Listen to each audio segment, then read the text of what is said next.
Hello, third graders. Welcome to our project for today. And that is blurry. There we go. Now it focused. Okay, so last week when you were here, we made these adorable turtles.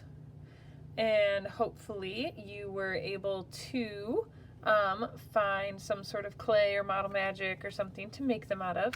Today I am going to paint them with you. Because that is what the third graders this week are doing. And so I don't want you guys to miss out. If you already painted yours, no problem. You can skip over this video and just maybe listen to one of the other stories or something that I posted, learn some more turtle facts. But if you did not paint yours yet and you were waiting to see how I painted mine, you can go ahead and follow along. So I'm just using watercolors. I found watercolors work really good on Model Magic.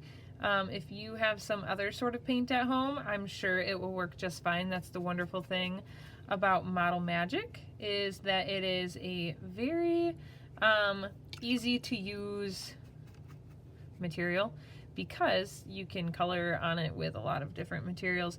I've even had students color on it with markers. I don't necessarily recommend that unless you don't mind your markers getting a little tired out, because it does seem to wear out your markers a little fast when you use it for Model Magic. So I don't necessarily recommend it. We used to put our names on the bottoms with Sharpies, and I stopped doing that because it was just wearing out the Sharpies too fast. So yeah, just my little word of advice. But if you don't have any paints at home and the only thing you have is markers, give it a try.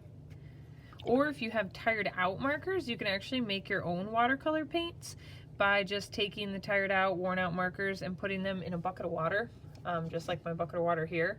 You can just put them tip down in the water and just leave them sit there for like a day. And the color from the markers will actually go into the water, and it will turn your watercolor, and then you can use that water to paint with. So like if you have a bunch of dried out blue markers and green markers, just put them all in separate little cups with water in them, and you can turn them into paint. We do that all the time here. It's just a nice way to make liquid watercolor paints, which is kind of fun. I didn't really have a plan with this turtle. I'm kind of just painting it as I go, as I'm chatting with you guys, making my decisions as I'm painting along here. So hopefully you guys had fun making your turtles. If you've not had a chance to make turtles yet, or you still needed Model Magic, please contact me. I will stick it in the office. I had some students last week who stopped in and grabbed a package of Model Magic from me so that they could make one of these turtles. If you have not had a chance to do that yet, please just send me an email and I will put it down in the elementary office with Miss Reed and your other stuff, and she will have it there for you when you drop in. I believe she is here every day until 4, so you would have from about 7:30 to 4 o'clock every day to come pick that up. So if that is something that you want to do still, you just didn't have a chance last week, that is just fine. Just make a point to do that this week so that you don't miss out. Next week we're going to be moving on from sea turtles, and we're going to be doing more land turtles, so like tortoises, box turtles, paint turtles, and we're going to learn how to draw them. So that's going to be pretty fun. I think you guys will really enjoy that. The cool thing about watercolors is once you get them nice and wet like this, you can make them blend and bleed together really nicely, which some people really don't like because they can't control it. And some people really like it. I really like it because I like more of like a natural looking pattern. So once this dries, I think it's going to be pretty cool. I'm going to wait for the head to dry. Once the head is nice and dry, then I think I'm going to put on his eyes and things like that. I might do a couple spots on his flippers here just to add some color. So hopefully you guys have been doing good. Hopefully you guys enjoyed learning about sea turtles.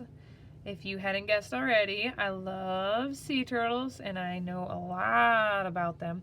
I could probably talk forever and ever and ever. Some of my best experiences in my life were my experiences with sea turtles, getting to swim with them in Hawaii, and then getting to see that turtle hospital in Florida are kind of some of the highlights of my life. One of my big life goals is to actually get to watch them hatch on the beach. My sister has been able to see like a sea turtle hatching in Florida. She lived there during the season that normally happens. So she got to watch the moms come up on the beach and lay their eggs, and then she went out there for several nights until they hatched and got to watch them swimming to the water, which I think is just one of the coolest life experiences. So anyways, there is my painted sea turtle. This eye dripped a little bit. This eye turned out a little better. When he dries, I'm going to do the underside too, but now is not really a good time for that because he's kind of wet. But I think it turned out kind of fun. Hopefully yours turn out as well. And stay tuned because next week when you guys come back, we are going to get to learn a little bit about some turtles who live on land. And we're going to get to draw some. Yay! All right. I will talk to you guys later.